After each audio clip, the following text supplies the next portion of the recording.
ફૂલ અને 2 દાણા ચોખાના પ્રયાસો મૂર્તિ સ્વરૂપ દેવ છે તમારી પાસે. કોઈની પાસે ગણપતિ હશે, કોઈની જોડે માતાજી હશે, કોઈની પાસે ના હોય તો બોલજો, અને કોઈની જોડે ના હોય તો બોલજો. અમારી તૈયારી શકો. પૂજાનો કોઈ ક્રમ બાકી રહેવો જોઈએ નહીં. ભલે આપણે 4 ચમચી પાણી મૂકીએ, પણ એક ક્રમથી જે છે એ ક્રમથી જ પૂજા કરવાની. બરાબર? તમારી પાસે જે દેવતાઓ છે તમારા ઘરના દેવતાઓ છે, અને એ ઘરના દેવતાઓ છે એટલે સ્થાપિત દેવ કહેવામાં.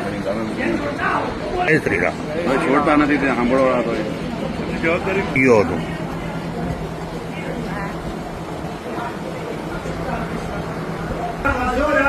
જય